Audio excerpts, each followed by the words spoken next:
Um, yeah, so Okay. that I can kind of also kind of ask my parents one last time just to kind of go over it and kind of just, discuss with them and then I can tell you by the next class. Yeah, of course, take your time. That's absolutely fine. Do Okay, the perfect. research that you need to do. Okay. No worries.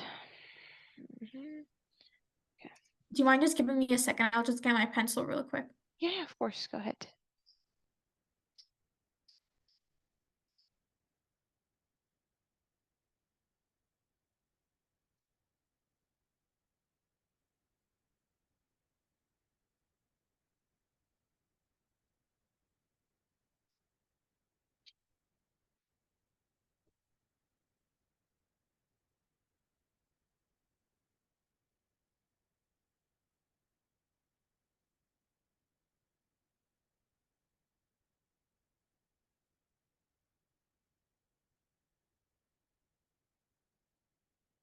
Okay, back. Thank you. No problem. I'm just going to share the anthology on the screen.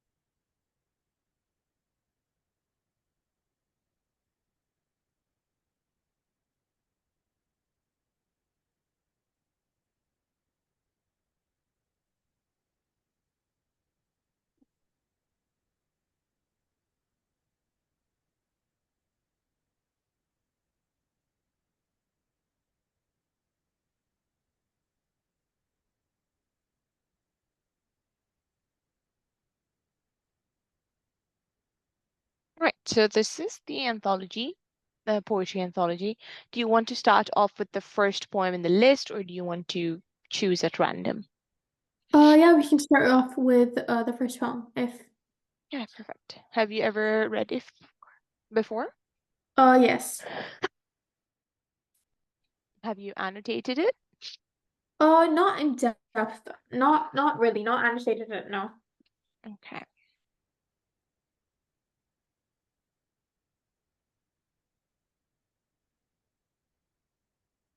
right. I'm just going to get a copy of it. Do you have a printed anthology of this? I will be getting it printed today. Okay, okay, perfect. It's always good to have a physical copy. Yes. Mm.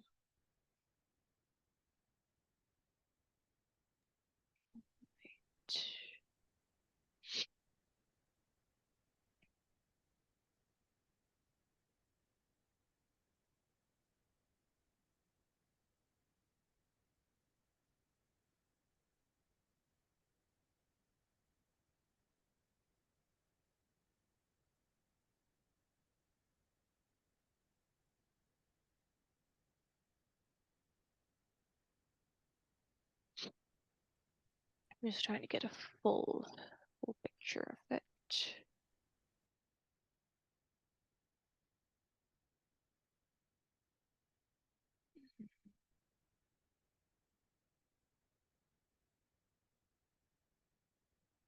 Right.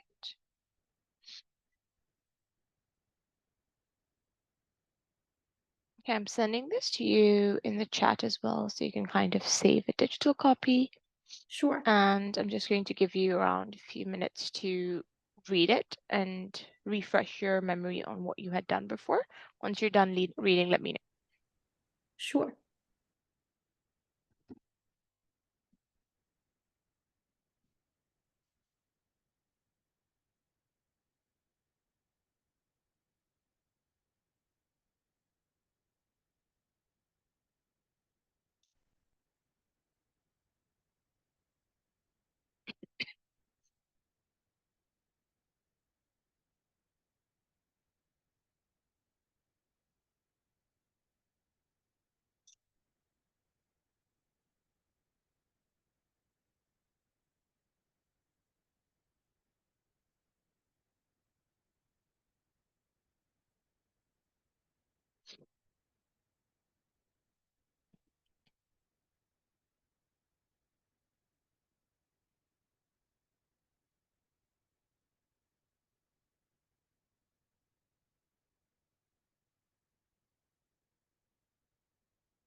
Okay, I'm done. All right, perfect. So how we're going to start off is I'm going to give you a few minutes for you to tackle the poem by yourself. See what you can annotate, what you can do without my assistance. That will also help give me an idea of how much you're able to do by your own and where I need to give you a push. And once you feel like you cannot find any more devices or any more techniques, I'll step in and we will go through the whole poem from top to bottom. How does that sound? Yeah, that sounds good. But the thing is, I don't know any like techniques that I can point out because I'm not familiar with them. Like I don't know any like specific things like, I'm not aware of them to be very honest, not even the basics right now. Okay, so you haven't done any techniques like similes, metaphors, any of that before? I know a few of them, but not I'm honestly if I'm speaking, I only know like enjambment, what's it called? What's it called? Metaphors, similes, but Hmm. I'm not aware of the rest of them. No. Okay, no problem. It's okay. We can go through a refresher before we work on the poem. Okay. Yeah. Right. So I have previous notes, so I'm just going to walk you through those to give you a general idea of what poems are like. Is this the first time you're ever doing poems in such depth? Yes. Okay, no problem. So key terms that we look at when it comes to poems is rhyme. Okay. Rhyme refers to a repeated sound at the end of the line. For example, run, sun, dog, fog. That's something that's pretty common in most poems. I wouldn't say all poems because not all poems have rhyme schemes, but Yeah. rhyme is something that kind of gives the poem that song-like feeling, that Okay. fluent feeling. So I would say majority poems do have rhyme schemes. Majority, some of them don't. So just any kind of repeated sounds at the end of the line, and this is how we mark them. So any similar sound or the first similar sound is always annotated with the alphabet A, and the second sound is annotated with an alphabet B and then C. So we just go like down the line of A, B, C, D. Obviously, we Okay. don't get through to Z. I think the most we ever use is A, B, C, D, E, F, G, maybe. We Yeah. don't make it past that quite often. Okay. Um, After the rhyme scheme, we come to meter. Now, meter is something that we have to discuss in depth later on as well, because it has submeters.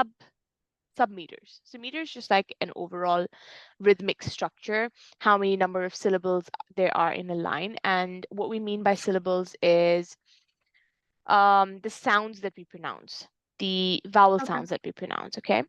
So with meter, we have a lot of meters. We have iambic meters, we have iambic tetrameter, we have iambic pentameter, that say whether there's three syllabic sounds or there's five syllable sounds or there's six. We have a name for each one of those different Okay. meters.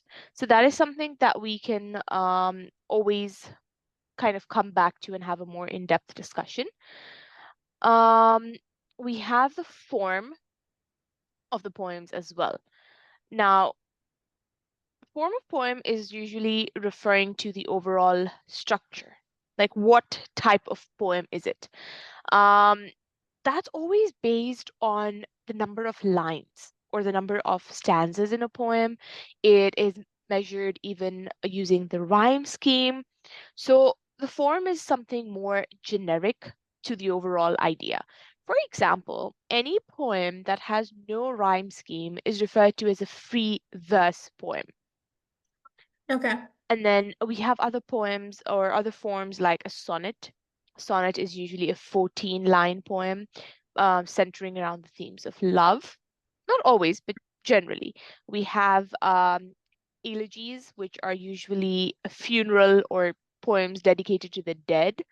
Um, we have ballads, which are like a romantic musical form of a poem, which is always very emotional. We have what do you call it? Haikus, which are short Japanese poems. We have limericks, villanelles, and so forth, epics, and we have like a list of them. Again, I have further broken down them have broken them down for you a little bit below. So good so far? Or Yes. yeah, Yeah. okay. All right. So we have stanzas. Now in poems, each paragraph is referred to as a stanza. In text, in prose, in compositions, comprehensions, we refer to those as paragraphs. In poems, we refer to them as stanzas.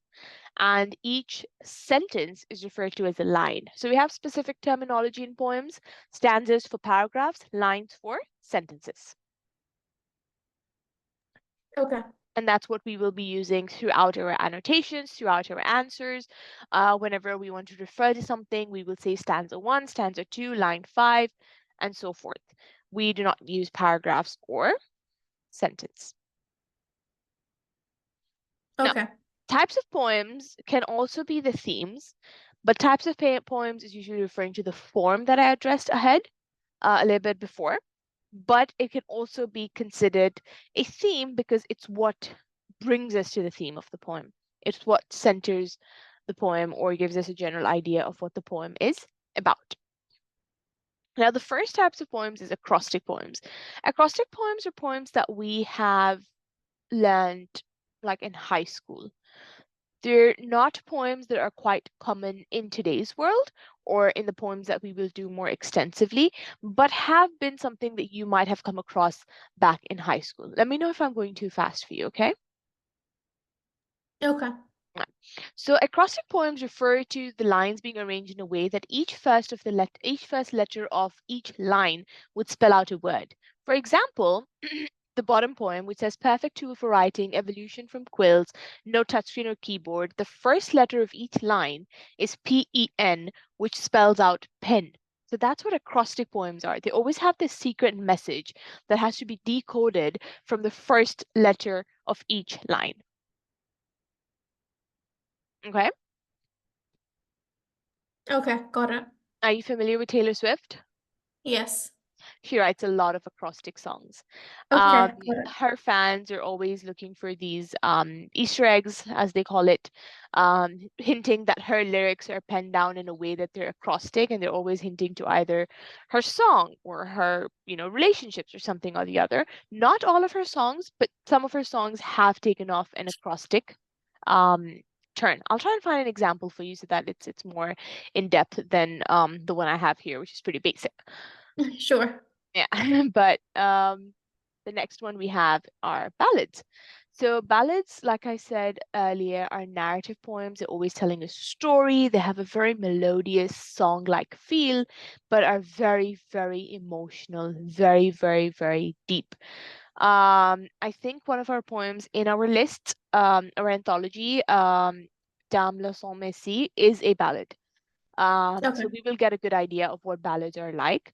And ballads have a general rhyme scheme that is common throughout all ballads, which is ABCB, which means the first um, line always ends in one sound, and the second and fourth line always kind of mirror each other, BB, and then we have C. Or Okay. we have ABAB. So these are two common rhyme schemes that you will find in a ballad.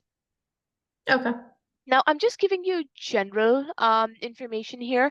As we go into each poem and we figure out, okay, this is an elegy, we'll discover more about it or Okay. more about the ballad, but these are just a little bit of kind of introductions into each type of poems. Okay. The next one is an elegy. Elegy is also very common. A lot of poems talking about death, they're reflecting, they're mourning. It's like a letter to your dead loved one. Remember by Christina Rossetti, I think, and two other poems in our anthology are also elegies. So that is also something that we will take a look at. These elegies always end towards the end. The lines are always something of hope, something of redemption, some kind of regret, some kind of change that the main character or the speaker is going through. But elegies are always about losing a loved one, losing a dear one, and you're kind of Okay. dedicating this to them. Okay. We have epics as the words sound, epic, it's over the top, it's dramatic, it's complex. These are always kind of detailed, fantastical stories. Any kind of poem that has some kind of Greek reference, some historical reference, some out of this world, like not human, almost magical kind of connection, um, is what is known as an epic. It could be something that's based off history, or it could be something completely fictional. But it is always going to be full of emotion, full of drama, over the top, pretty extra. Like the Okay. emotions are going to be right there. Okay. And then we have free verse. Free verse poems usually are only one stanza, which means it's just like one whole poem written in like one huge stanza. And we don't have any separations. There's no uh, specific rhyme scheme. There's no specific meter. They can be long or they can be short. It's free. There's no Okay. specifications that are tying it down. It could be any theme. It could be any particular theme. Haikus are short poems with very strict rules, very strict requirements. They don't have a rhyme scheme, but it is a short poem that's usually maybe 2 lines long. It has to have one line that has 5 syllable sounds, 5 words that have a proper distinctive vowel pronunciation, and it's immediately followed by a 7 syllable line. Haikus are not something that we commonly cover in like literature, but it can be something that you come across in English language or something else where you just need to kind of dissect the meaning, but not something that we need to extremely stress out about with English literature. And Okay. now limericks are usually very humorous poems. They're 5 line long. They have a specific rhyme scheme of A A B B A. Again, this has a very specific requirement of the syllable sounds. The first 2 lines have to have minimum of 7 to 10 syllables. Third and fourth line have to have 5 to 7, and the final line again has to have 7 to 10 syllables. Limericks, again, not as common. More common are our free verse poems, sonnets, what do you call it, elegies and ballads. But it's still good to know that limerick can be a possibility, especially for unseen poetry. You may never know what might come. And Okay. then we have odes, which are usually songs or poems that are dedicated to some kind of celebration. They also have a very song-like lyrical feel to them. They're very formal, they're full of praises, but overall we can say that they're quite positive. Okay. Then we have sonnets. Sonnets are usually love poems. It's not the only thing. Sonnets can also be a little bit about what do you call it? About trust, about hope, um, and so forth. But majorly love. Okay. And a major giveaway of sonnet or an identification of sonnet is the sonnet is always 14 lines long. And the last 2 lines are always going to be written separately from the rest of the poem, and those 2 lines are called a couplet. And sonnets are further divided into 2 types. We have Shakespearean um, couplets, which is 3 quatrains. Quatrains refers to a stanza that is made up of 4 lines, and couplet refers to a stanza that is made up of 2 lines. So the Okay. first 3 stanzas are going to be 4 lines, totaling to 12, and the last 2 lines, which is a couplet, will bring your sonnet to a 14-line total. So overall, your sonnets are 14-line long. And Okay. you have the rhyme scheme for Shakespearean sonnets as A B A B C D C D E F E F G G, which means that each stanza has 2 sets of rhymes. Okay.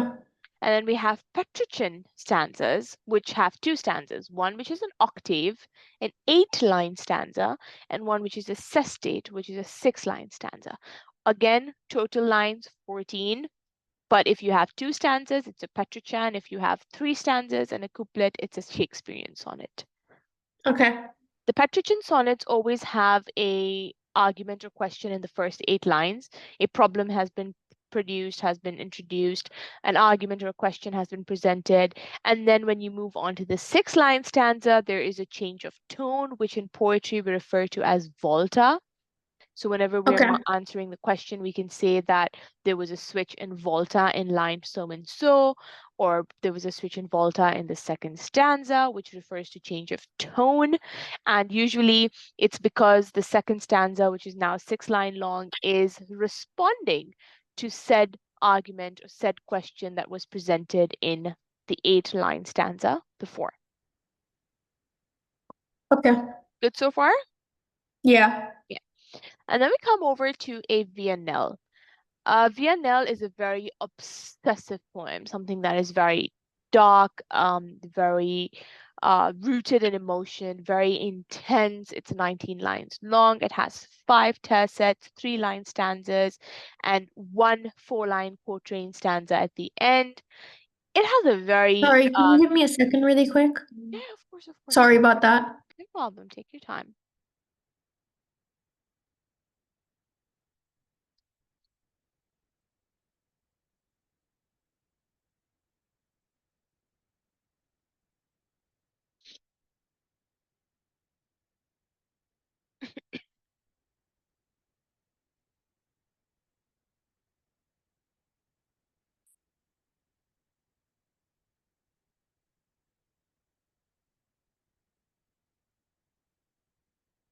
Okay, yeah, sorry about that. Yeah, yeah, no problem. It's okay.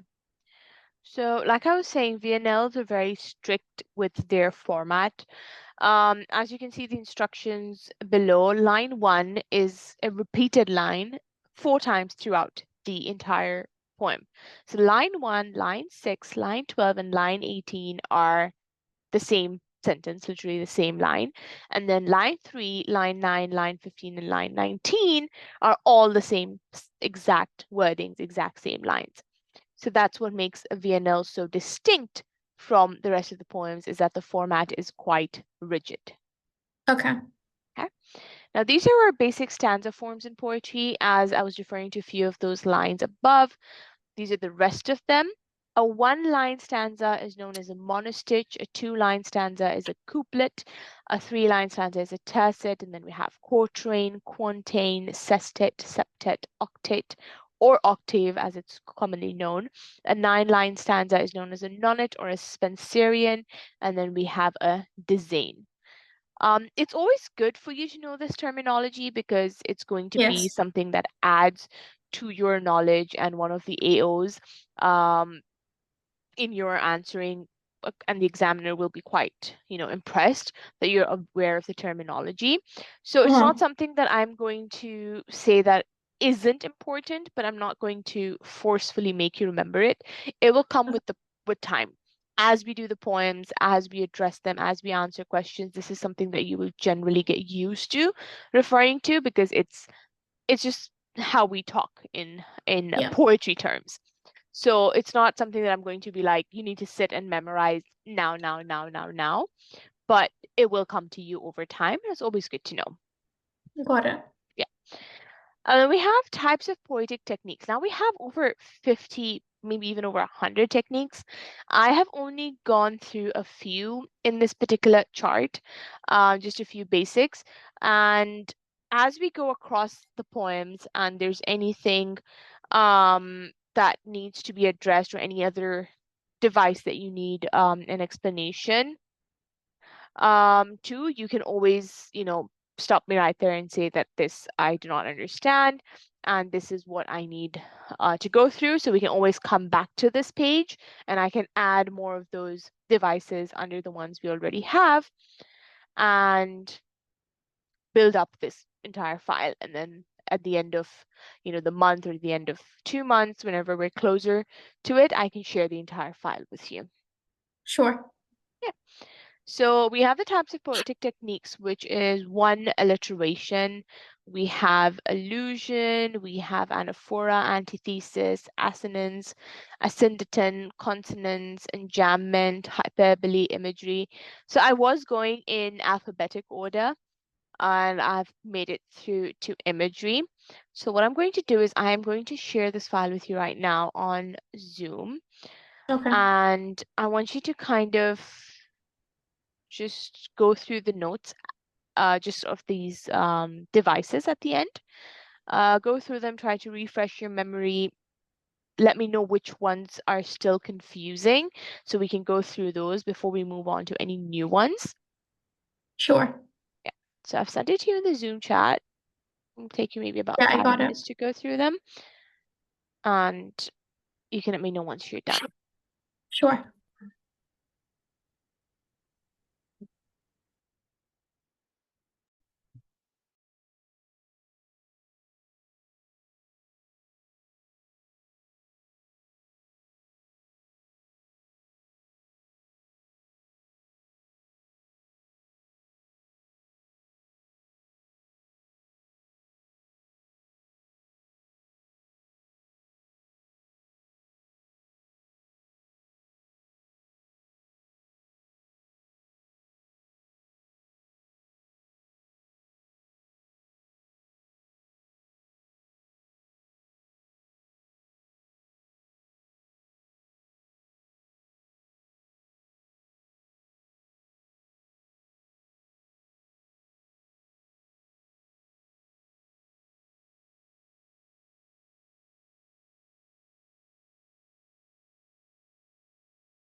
Okay, I'm done.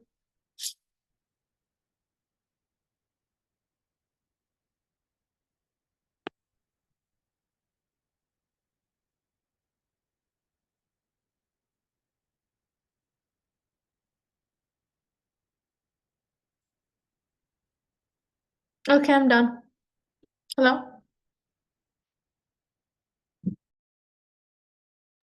Perfect. Just give me 1 second. Yeah, sure.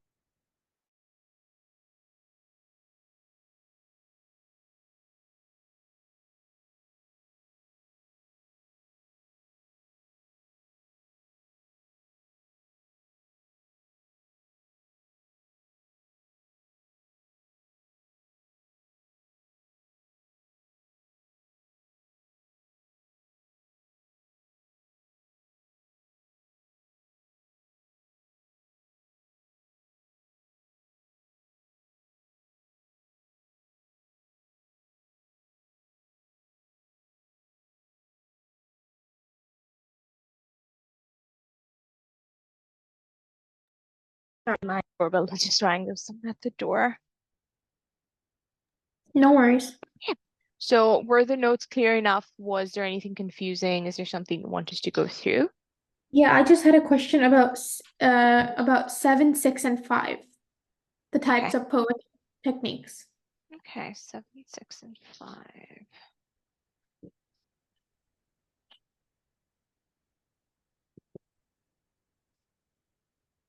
Okay, so 5 assonance, right?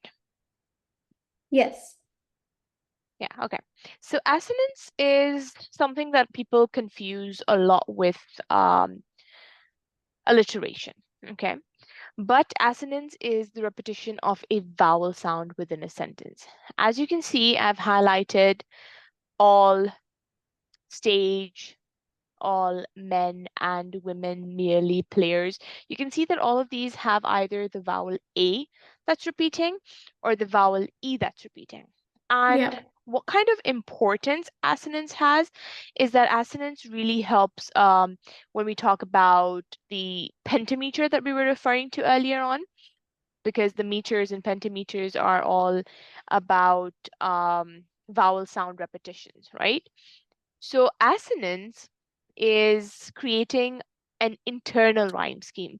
So our major rhyme scheme is the last words of the sentences rhyming or last word of the lines rhyming. Okay. Assonance is an internal rhyme scheme that is making the sentence itself or the line itself be very fluent, be very smooth flowing on the tongue, Okay. and the purpose of it is just to bring in fluidity, to make the ideas flow better, to make the concepts flow better. There is no, I would say, very contextual or deeper meaning. It's just there for creating a rhythm in the writing. Okay. Because Got poems it. are meant to be a bit, soft and flowy. Okay. Yeah. Now we come to a syndeton. Now a syndeton is basically the use of conjunction, the not use of conjunctions, use of commas basically. So when we use conjunctions like and, but, so, for to connect sentences, we Yes. avoid that in the technique of a syndeton. And a syndeton is something that we use usually when we're listing concepts in the poem. We want to list one thing after the other. It could be feelings, it could be tasks, it could be anything, but we don't use and, we don't use or, we don't use but, we don't use because. We simply use commas to separate those thoughts. Okay. So there's nothing, again, not something I would say a lot complicated in this, but just something that we can note down um, in the listing format. Like somewhere where the writer or the poet could have used it but didn't use it is something where we can highlight it. So it's not like every list where I've listed 3 things is going to be a syndeton, but anything where it's like an extensive list and I'm like, okay, there could have been a separation here because conjunctions are used to separate things. It doesn't happen. It's most likely intentional. Okay. And the reason behind that is because conjunctions slow down the pace. Listing or the use of a syndeton makes the pace of the poem faster. So Okay. it's good for poems that are full of suspense, are used to garner the attention of the reader. The poet wants you to continue reading. But if a conjunction comes in, there's a pause, there's a break, it breaks the momentum. We don't want that to happen. We skip the use of conjunctions and we apply a syndeton. So the pace, the rhythm, everything remains constant and it turns out to be a bit more dramatic. Okay. Got it. Yeah. And now consonance is where assonance was the repetition of vowel sounds. Consonance is the repetition of consonant sounds. So any other letter except the alphabet has been repeated consistently throughout a specific line is known as consonance. Consonance can have, again, it's there for rhythm, but consonance is also there for um, creating emphasis on something, especially when we use harsh sounds. Like if we're talking about a war poem, there's going to be a lot of sounds like bombs and bursts and breaks, and we can say that that B sound, that B consonant repetition embodies or expresses or reflects the harsh realities of war because the B sound is very, very strong, it's very harsh, it's very concentrated. It reflects those harsh realities of war. Whereas if you're talking about something smooth and romantic, you're using much softer sounds, like probably an S or, an R or something like that. That's how we cater in consonants into our poems or the use of it. It just makes one, it's there for the sake of making things appealing and attractive. But two, it might be there for emphasis on whatever the line is being talked about because it might require the reader to reread that line and kind of, dissect the meaning of it. Okay. Got it. Yep. And if we use specifically only S sounds, it can be categorized as sibilants. Okay. So sibilants is just for S. Got it. Yeah. Any other questions? No, no questions. Okay, perfect. So now let's attempt if just for a trial run. Let's see how you can do with a little bit more information now. Even if it's just basic things that you're highlighting, Okay. like enjambment or caesura or anything like that, that's okay. Just give it an attempt, see what you can do by yourself, what you're struggling with. It will give you a good idea as well on how much you're confident with, and then we can see where to go on from there. Got it. Okay. Okay, so you can start working on it and let me know once you're ready to discuss. Okay.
Okay, I got a few. Okay, walk me through what you have. So I got anaphora of the word if. Mm-hmm, So it starts from every sentence, mostly every sentence in the mm-hmm, poem. So there's a repeating word of if. Uh, it's an octave poem where there are 8 lines and there are 4 stanzas. And I was guessing maybe that this is a Villanelle poem okay. because there's like a fixation of, if you can do this, if you can do that, if you can do this, you'll have the world in your hands and that so on and forth. Mm-hmm, So, and then I also noticed an antithesis mm-hmm, in stanza two, uh, stanza two, line three, where there's an antithesis of triumph and a disaster. mm-hmm, Disaster is, just a catastrophe and everything, and triumph is kind of like a winning or a victory or something like that. um, I also noticed that there's an enjambment in most of the sentences. Like they're not finished sentences, if there's commas or there's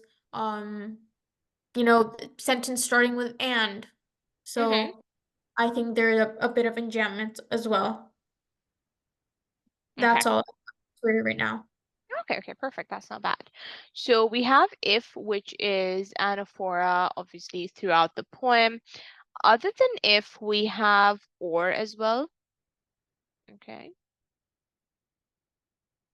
right here. We have or again in second stanza. We have or again in stanza 3, 4, and then we have and as well. So all of these are different examples of anaphora that have been sprinkled throughout the poem. We have multiple uses of enjambments. I'm going to highlight those in like green.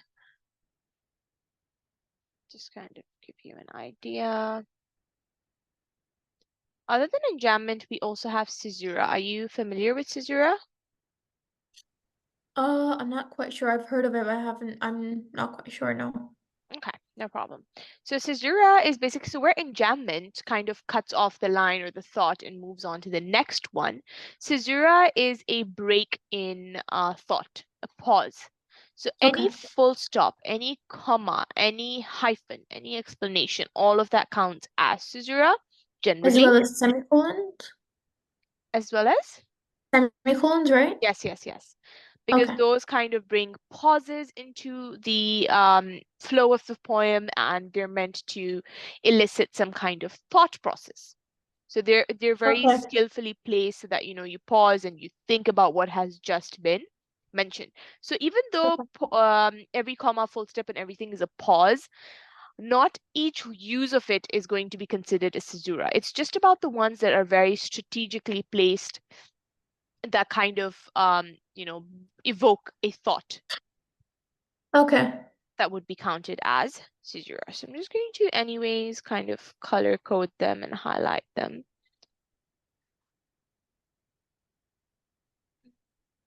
here, here. So here are the most prominent ones.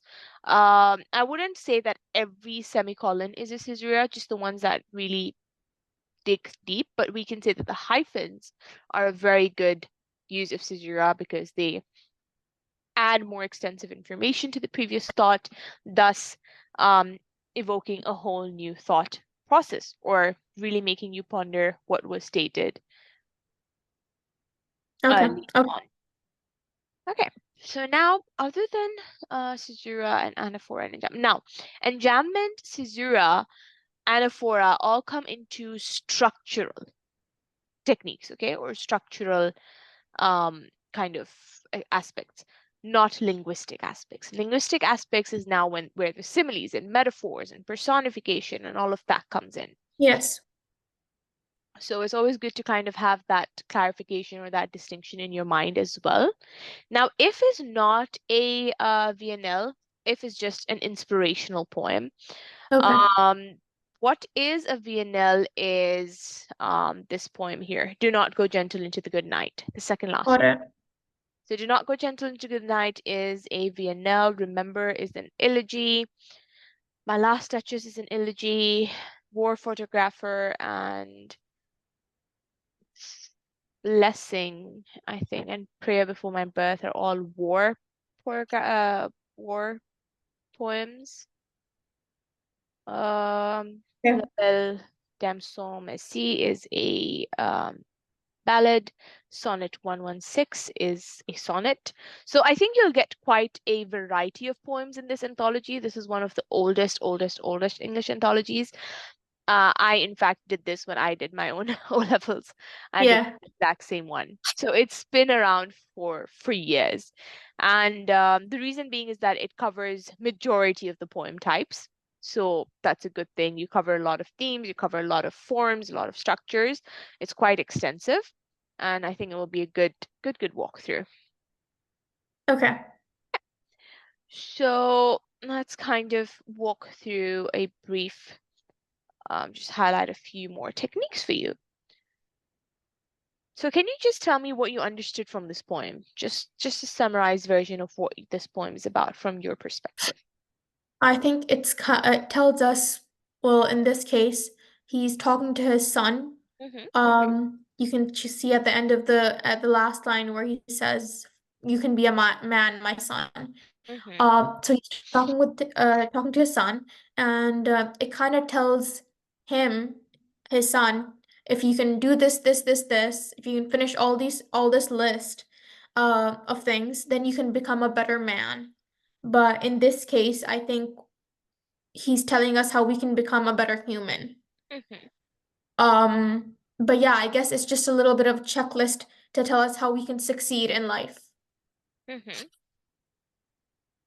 Yeah, That's all. so even though at the end we understand that it is somewhat of a guidance to his son, it can be taken as a very general advice poem, and anyone who is struggling in life, is struggling through adulthood, through finding themselves, can turn to this poem for guidance because it's quite descriptive, it's quite directive in telling you what you can or should do in life to get by successfully. Yes. And that's what this poem centers around, and it's quite appealing to the youth that are struggling or are new into adulthood or new into the adult world. It is a poem that's written in second person narrative.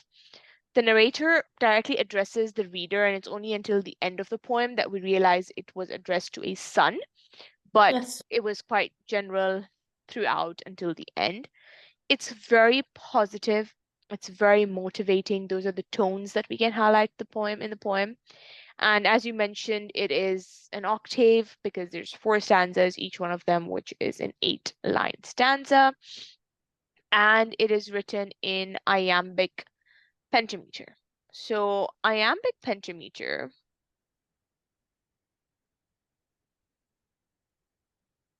let me get you the exact definition.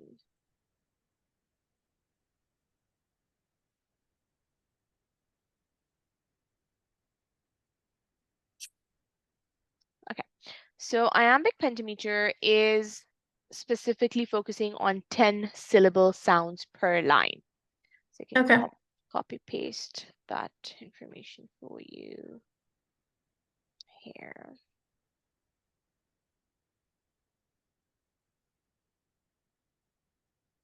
Okay. So iambic pentameter is a rhythmic pattern in poetry which consists of 10 syllables per line. Each pair is called an iamb Okay. and so forth. And the reason why I'm giving you this exact text is because it's a lot easier to understand when it's put into words like this. All right. This particular line from Shakespeare's Sonnet 18, it's not the one we'll be covering, but just for an idea. Shall I compare thee to a summer's day? The stressed syllables are shall, com, thee, some, and day. And it follows the rhythmic pattern of the dum, the dum, the dum, the dum, the dum. And it is something that is focusing on all of these. Like, if I want to specifically highlight the shall, compare, some, and that's what's referring to the dum, the dum, the dum sound. So it's not, it sounds stupid when you put it like down like that. But when you say it, it's very pronounced, is what we're focusing on. Like Okay. it's very stressed, very what we mean by stressed and unstressed is how much pressure you're putting on your mouth, or how your mouth is kind of folding over those words as you're Okay. saying them, or how much your like lips touch your lip, like touch each other as you're saying it. Shall, or how your tongue hits the top of the roof. All of that brings into consideration how much stressed or unstressed something is. Shall I compare thee to a summer's day? All of that specific effort that comes from you talks about how it's stressed. But if some word just flows out of you very easily, it's known as unstressed. Okay. So we have shall I. Shall is our stressed, I is our unstressed. Comp is our stressed, air is our unstressed. That's why we have the dum, the dum, the dum rhythmic pattern that has been mentioned at the bottom, where it's followed with one stressed and unstressed, stressed and unstressed, stressed and unstressed syllable. Got it. Yeah. It is a bit complicated when you initially start off with it, which is why I put down the exact definition for you, so Yeah. that I'm not confusing you.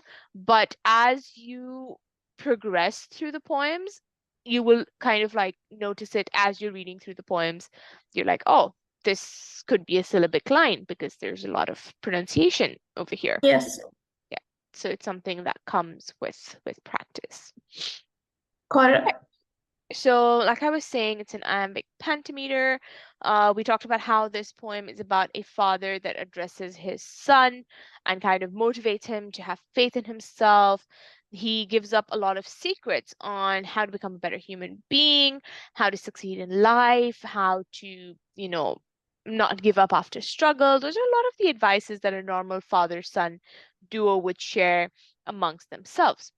Yes. When we talk about a bit of background history, we see that Rudyard Kipling had taken inspiration from the life of someone by the name of Leander Starr Jameson. He was a British colonial and around the 10th Prime Minister of the Cape Colony back in the year 1895.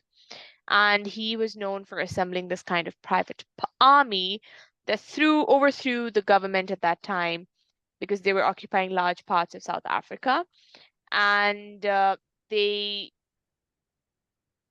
initially were supported by the British government, but when the plan failed, the government backed out, and Jameson was ended up being arrested, and he ended up still staying firm on his beliefs. He did not cower under the pressure of being arrested. He still stuck by his beliefs, and that's why a lot of people say that Rudyard Kipling's inspiration was Jameson Raid and how he stuck through his decisions, stuck through himself, and did not like deter from his goal in life. Okay. Got it. Yeah. So just a little bit of background, and history of poems are very, very easy to get um off any of their, Google pages. Every poem has a historical context. There's always the poet being inspired by someone, or it's always based on the era that it was written in. For example, if something is written in the Elizabethan era, or the Jacobean era, or um, what do you call it, the Edwardian era, it will influence the writing. So that's why we take a look into the historical context as well, because what is happening in the world or in the country at the time that the author wrote this poem reflects into why the poem is about what it is. Okay. And personal history as well. That's marriage, illnesses, death, sickness, betrayals, heartbreak.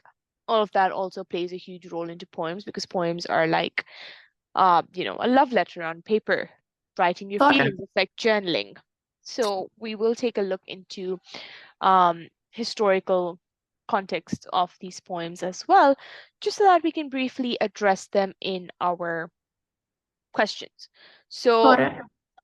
we are done with class for today, but just giving you an overview of what we're going to go through is we will walk through these poems one by one, and we will dissect them from bottom to end, highlighting the techniques, highlighting the purpose, the authorial intent, the um, tone, mood, atmosphere, everything, historical Okay. context. We'll attempt some questions. And when we get to the end of the poems, we will do comparative questions as well, comparing two poems with each other, because those are a common type of questions that Sure. come in the papers. So once we're done with these poems, we move on to one of the novels. If you want to have maybe one class for poetry and one for novels a week, we can also have that worked out, and we'll move side by side if you want, or if you want to do poems first and move on to the book, we can do that as well. And then towards the end, when we come to the papers, we can kind of come back and refresh. That's also entirely up to you. You can Sure. ponder upon it, and then you can let me know on Friday, and we can work around a timetable. Perfect. Great. Right. Yeah. Any Thank questions you so so much. far? No, no questions. Right. So then I'll see you on Friday. Perfect. See you then. See you. Take care. Bye. Bye. You too.